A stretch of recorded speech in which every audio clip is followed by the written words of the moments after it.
Juzu Vekunore, 18th of December 2024 wrote Rajya Sabha Honorable Home Minister Ekan Tipinigochi Babasab Ambedkar Visoy Lonelo. Se Tipinian Sonanaparandi Opposition Party Parliament Hangama Gochun.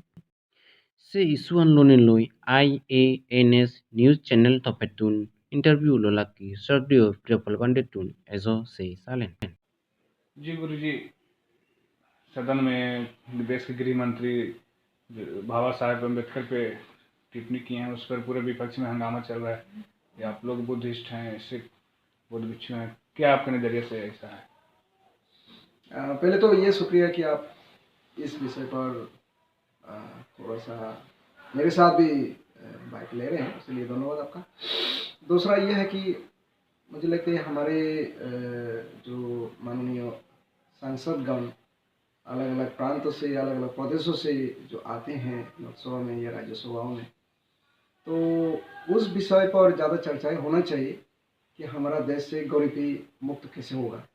उस विषय पर ज़्यादा चर्चा होना चाहिए कि हमारा देश ये जो आर्थिक क्या कहते हैं स्वावलंबी, मतलब अगर हम एक तुलनात्मक करें, ये कंपेयर करें, हमारा डॉलर और भारत की करेंसी कितना ज़्यादा डिफरेंसेस है, उसमें कैसे समानता आएगा।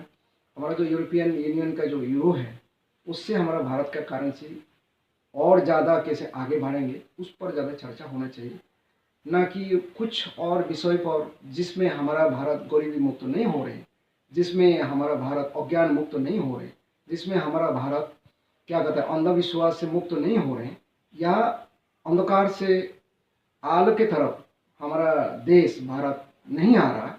उस विषय पर समय बर्बाद करके हमारा जो टैक्स पेयर का मनी, जहाँ हजारों करोड़ों खर्चा होते हैं एक बजट सेशन के दौरान, एक सेशन के दौरान, जो भी हो, पार्लियामेंट के जो प्रोसीडिंग होते हैं, उसमें समय इस तरह का अतिबाहित नहीं करना चाहिए। हमने जो भारतवासियों के लिए सबसे बड़ा काम किए वो है संविधान को रचना करके भारतवासियों के लिए उपहार देना। ये संविधान एक दिन में नहीं बना, काफ़ी उन्होंने मेहनत किए होंगे, काफ़ी उन्होंने उसके लिए किताबें पढ़े, अलग अलग राष्ट्रों का, अलग अलग देश का संविधान पढ़ा होगा, उसको लेकर के उन्होंने एक बड़ा परिश्रम करके पूरे भारतवासी कि हम कैसे एक दिन क्या कहते हैं हमारे जो राष्ट्र संघ है, जो अमेरिका में न्यूयॉर्क में अवस्थित है मुख्यालय, उसमें जो सिक्योरिटी काउंसिल है, उसमें हम परमानेंट मेंबर बन सके। ये सोच के बाबा साहब ने ये संविधान रचना करके भारतवासियों को उपहार दिए। अब क्या ये बाबा साहब संविधान को सिर्फ हिंदुओं के लिए दिए थे, मुसलमान के लिए दिए थे, बौद्धों के लिए दिए थे, या सिख के लिए दिए थे, जैन के लिए दिए थे, या और कोई कम्युनिटी के लिए दिए थे? नहीं, ये नहीं है। भारत के जितना भी रहने वाले हैं सबको सोच के इन्होंने ये संविधान को रचना किया था, और उसके तहत ही हमको आगे बढ़ना है। उसके तहत ही हम जो भी ये राष्ट्र संघ में है, हम स्थायी मेंबर सिक्योरिटी काउंसिल में कैसे बने, उसका प्रयास करना चाहिए। और हम कुछ छोटे छोटे कामों में कि हमने ये कर दिए, हमने वो कर दिए, तुमने ये नहीं कर दिए, तुम 75 साल क्या कर रहे थे, तुम 80 साल क्या कर रहे थे, तुम 5 साल क्या कर रहे थे, 5 साल में तुम विफल हो गए, उसमें हम उलूर जुलूर में बिना बिना मतलब के समय बर्बाद करके हम भारत विश्वगुरु नहीं बन सकते हैं। यह हमारा जो राष्ट्र संघ है न्यूयॉर्क में, हमारा अमेरिका में, वहाँ हम सिक्योरिटी काउंसिल में परमानेंट मेंबर नहीं बन सकते हैं। इसलिए हमारा जो भी मतदाता के दौरान चुने हुए हमारे जो आदरणीय सांसद है, पक्ष और विपक्ष, हम दोनों के प्रति आग्रह रखेंगे।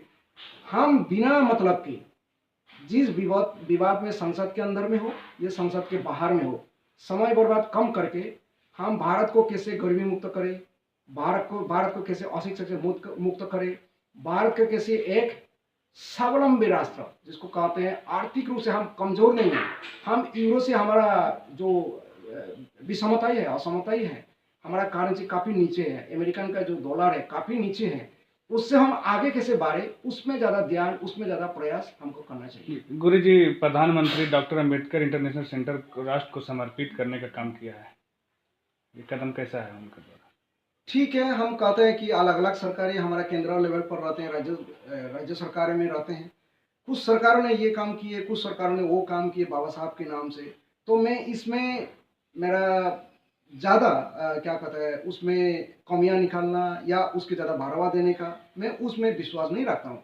मैं उसमें विश्वास रखूंगा। बाबा साहब ने जो संविधान भारतवासी के लिए दिए थे, क्या उसके आधार पर हम भारतवासी गरीबी मुक्त हो पाया, अंधकार मुक्त हो पाया, अज्ञान मुक्त हो पाया, अंधविश्वास मुक्त हो पाया? और जिसको कहते हैं कि हम सबसे बड़ा हमारा कमजोरी रहा है गरीब। हम गरीब से कैसे मुक्त सूत्र मिले हमको। हम भारत को भी नहीं कह सकते हैं कि हम बिग मांगे का देश है, वो नहीं है। हमारा भारत में बिग मांगे को लोगों को नजर नहीं आता है। ये कब कहेंगे हम? आज तो कुछ सालों के बाद, आज 2024 में अंतिम पड़ाव पर है। 10 दिन के बाद ये 24 खत्म हो जाएगा। 25 हमारा आने वाला है, 2025।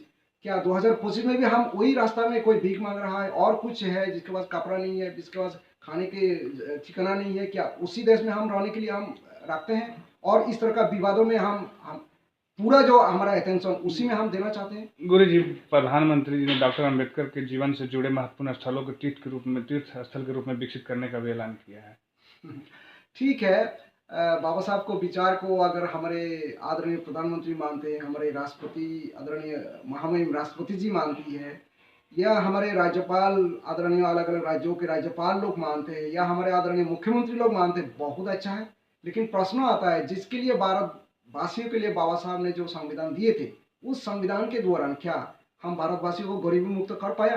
प्रश्न सबसे बड़ा ये है। अंधकार मुक्त कर पाया? जो अशिक्षा से अंधकार में जूझ रहे हैं, रह रहे हैं, जिसका खाने का ठिकाना नहीं है, जिसका रहने का ठिकाना नहीं है, मकान नहीं है, क्या उसको हम वो चीज दिलवा पाया जो बाबा साहब संविधान के दौरान विजन किए थे, मिशन किए थे, जो दर्शाया था? क्या वो पूरा कर पाए हम लोग? क्या नाम हुआ गुरु जी? मेरा नाम प्रियपाल भिक्षु है। मैं चकमा मंदिर बोध गया में रहता हूँ।